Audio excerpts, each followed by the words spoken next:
So this video was originally written by a guy named Alexander Dudo, who's a friend of ours and a longtime LoadingReadyRun fan, and he was inspired by the fact that everybody is crazy about pocket planes right now. And we have this flight crew that we put together. Well, we didn't put it together, but there's PA people, Wizards people, and us in it, and sort of LoadingReadyRun fans. We're trying really hard, and we're just like super into it.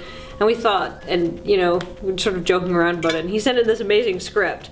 But it was pretty good, but it wasn't like entirely about pocket planes, and we thought, you know what, let's just do this. Let's just go hard. Let's make it just a pocket plane script. And then about like halfway through, we realized instead of trying to find a location and dress like Bitizens, we should just animate it so it really is Bitizens talking. And now we're working on it. When we were reading through this script, it was really funny, but I kind of felt that it was too much like it was sort of halfway between a script about pocket planes and just a funny airport sketch, and it was sort of splitting that difference, and I felt that it would be stronger if it was just fully about pocket planes, and we put in a whole bunch of extra jokes that are just references to pocket planes. So the getting the coins out the window of the plane, the fact that there are just no other airports in the entire world other than the ones that are operated by this one company, that kind of stuff. So we felt that it would be better to just kind of zero it in on that one thing. Until about an hour ago, our plan for this was to shoot this live action, and I know that was Alexander's plan as well when he sent us the script. We were probably going to do this up at UVic in the same area we shot the beginning of Unaccustomed, and then we were talking about how, well, to make ourselves look like Bitizens, we have to make sure that we're all wearing like monocolored polo shirts and just like plain, because you can barely see their legs, but it's like mostly khakis and jeans and like single color shirts, and we were talking about the costuming, and then we were just sort of like, or we could animate it. It'll be, because this is Saturday and this is going up on Monday, it's going to take me some time this weekend, but I think it'll probably be better overall because of it. Alright, so while other people do real work, me and Matt had a card throwing contest where I took magic cards and flicked them into the hat, just like that. And I made it over here, and then we moved back once, and then I moved back twice, and I moved back another time. So now I need to go around a corner and basically blind shot this. Yes! Fuck yeah! I fucking did that! That was so good!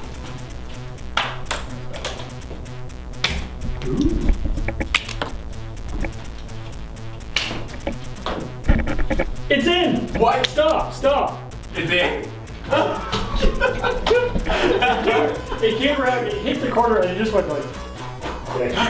No extra points or anything. And it was straight in too. It wasn't even like flooding. It was just like bam. Okay, I don't really know where else I can go anymore. Doug's lines. Doug.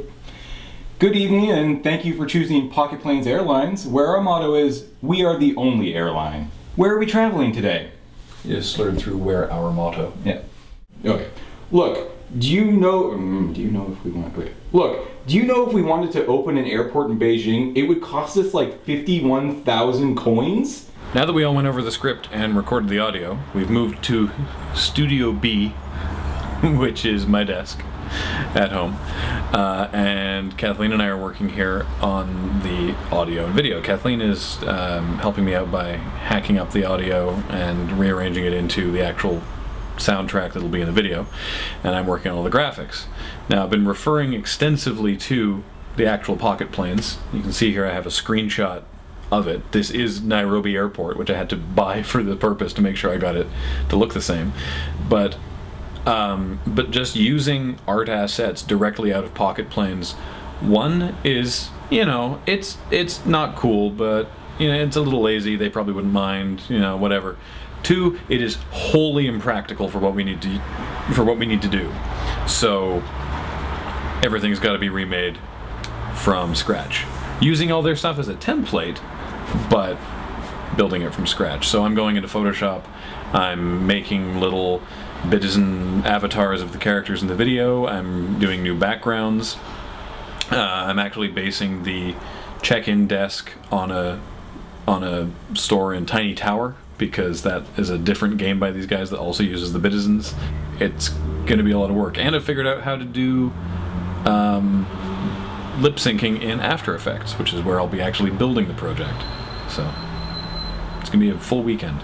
What I have here is a Bitizen of Alexander Ditto, who wrote the video, and we're using him as a scale Ditto. Because we calculated that the ceiling height in the original is about 5 Bitizens tall. So we're using a column of Alexander Dittos to work out where the ceiling should be. And I'm remaking all these props from scratch because the originals won't work for the workflow that we're using it. Good evening, and thank you for choosing Pocket Planes Airlines, where our motto is, we are the only airline. Day 2 update from Studio B. Kathleen and I spent all day in here working on various parts of the video. Kathleen did a whole bunch of additional art assets and spent several hours making a plane. And I've been mostly doing lip syncing, which is, I'm sure you can tell, the most tedious part of animation. Each of the Bitizens has, I think, 5 different mouth states: closed, open, wide, ooh, and teeth for S noises.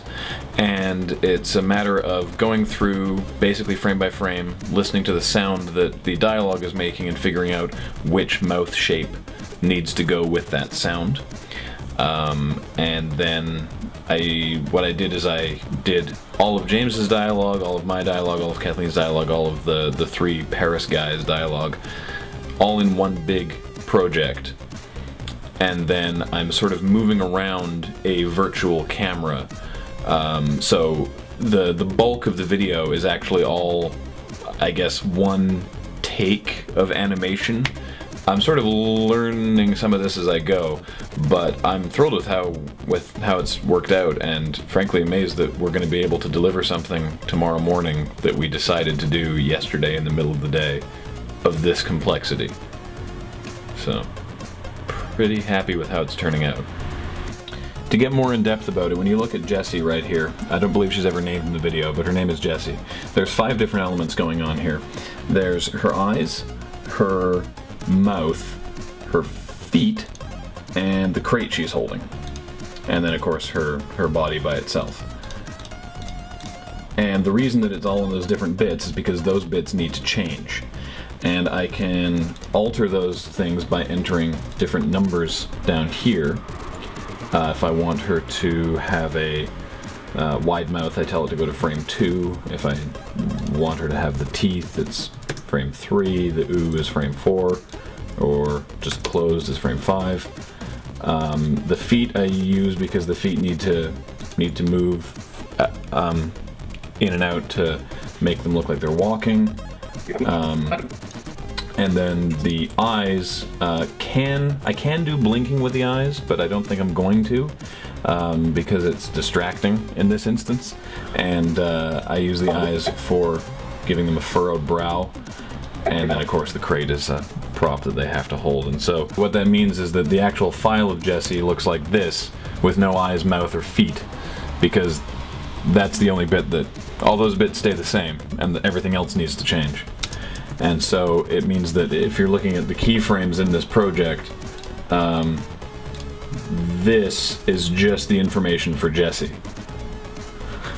And then there's the same amount of information for Doug, there's for Sam, for each of the guys going to Paris. Everyone's got tons and tons and tons of keyframes going on. It's pretty crazy. Fast forward to later in the week, and we have now recovered. After about 12 hours of effort on my part, and God knows how many hours on Graham's, the video was done and everybody loved it. And even the guys at Nimblebit loved it. And to cap off the entire thing, after we spent hours and hours and hours painfully recreating Bitizens in an airport and even a plane, Ian Marsh said, "Oh, if you had told us, we would have sent you assets from the game." I'm just glad they liked it.